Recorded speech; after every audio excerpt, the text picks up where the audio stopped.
Bom dia, crianças. Hoje nós usaremos o livro Buriti Mais de História e nós vamos continuar falando sobre a passagem do tempo, o presente, o passado e o futuro.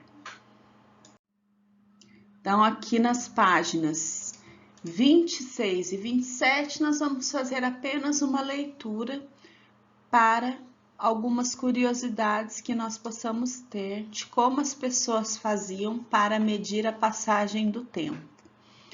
Antigamente, os elementos da natureza eram usados para marcar a passagem do tempo.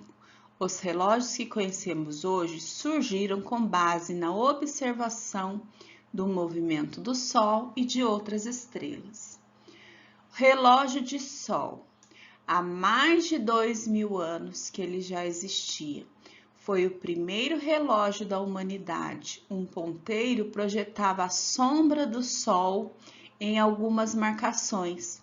Quando o Sol estava surgindo no céu, a sombra desaparecia. Era o meio-dia. Foi a partir dessa descoberta que povos antigos criaram a divisão de 24 horas. Então, aqui era o relógio de sol, né? A tia já tinha falado para vocês sobre isso. Então, de manhã, como era a sombra do sol, e à tarde, como era a sombra do sol. Depois do relógio de sol, surgiram outros métodos. O relógio de água, que contava as horas de acordo com o escoamento da água em um recipiente. O relógio de vela marcava um período pela velocidade com que a cera derretia. Ampulheta usava areia para determinar a fração de tempo, tá? Depois veio a observação das estrelas.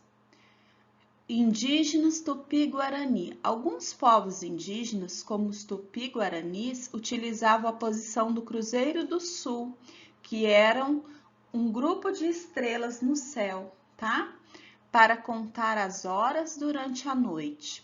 A constelação dá uma volta completa em 24 horas, desde a posição cruz deitada, o entardecer, até a cruz de pé, meio da noite, há um intervalo de 6 horas. Então, os índios, eles contavam as horas através das estrelas, tá? De um grupo de estrelas que se chamam Cruzeiro do Sul, tá? Número 3, relógio mecânico, nos anos 1300. Os primeiros modelos eram muito caros e tinham grandes engrenagens. Ficavam em lugares públicos como torres de igreja. Eles não eram muito precisos e tinham que ser ajustados todos os dias, tá? Então, esse era o relógio que ficava lá na torre da igreja, o relógio mecânico, tá? Depois vieram os relógios de bolso, os relógios de pêndulo no ano de 1500, da descoberta do Brasil, o relógio de pulso em 1800. O relógio mecânico deu origem a outras invenções. Nos aparelhos mais antigos, era preciso dar corda para fazê-lo funcionar. Essa função manual foi substituída pela bateria dos relógios atuais. O relógio de quartzo, que surgiu no início dos anos 1900, e o relógio digital, também, final dos anos 1900, tá? É o que a gente conhece hoje. Agora nós vamos para a página 28 e depois 29. Nós vamos fazer a leitura e depois as atividades. Presente, passado e futuro. Ontem, hoje e amanhã. O tempo pode ser dividido em presente, passado e futuro.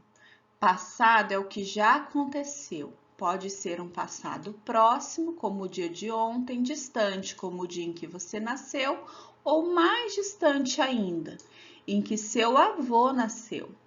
O presente é o que está acontecendo agora, enquanto você lê esse livro, por exemplo, ou assiste esse vídeo.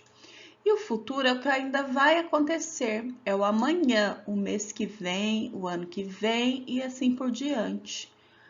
Hoje o dia está bom para empinar pipa. Se não chover, amanhã vamos ao parque.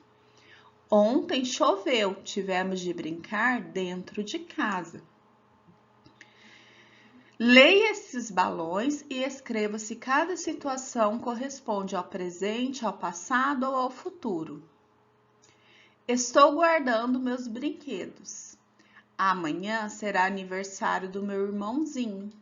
No ano passado, nós viajamos para Ilhéus, na Bahia. Quando eu tinha 1 ano, falei minha primeira palavra, mamãe. Complete as frases pintando o quadradinho correspondente. O que aconteceu ontem é, o que está acontecendo agora é e o que vai acontecer amanhã é. Agora nós vamos para as páginas 30 e 31. Vamos fazer as atividades. Tempo e transformação. Muitas mudanças ocorrem com o passar do tempo. Observar a natureza é uma maneira de perceber essas mudanças. Lara e os colegas participaram de um projeto na escola. Eles plantaram uma semente de girassol. Então, vejam aqui as etapas do trabalhinho deles, tá bom? Os dias e as fases de cada etapa do trabalho deles e como ficou a plantação que eles fizeram. Com o passar dos dias, eles observaram que a semente brotou e a planta cresceu. Depois de algum tempo e com os cuidados necessários, o girassol floresceu. Então, vem a atividade número 3. Enumere as fases de acordo com o desenvolvimento do girassol. Então, aqui vocês vão numerar de 1 a 3 conforme o crescimento da plantinha deles, tá bom? Observe a sequência do projeto de Lara na página 30 e responda.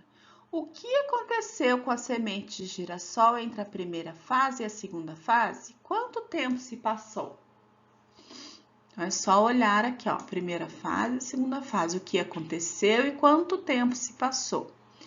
E entre a terceira e a quarta fase, o que aconteceu? Quanto tempo se passou? Mesma coisa, você vai olhar a terceira e a quarta fase. O que aconteceu e quanto tempo se passou? É claro que vocês precisam da ajuda de um adulto, certo? A atividade 5, vocês não precisam fazer, tá certo? Não precisam fazer, tá? Então, essa foi a aula de história. Espero que vocês tenham aprendido um pouquinho mais.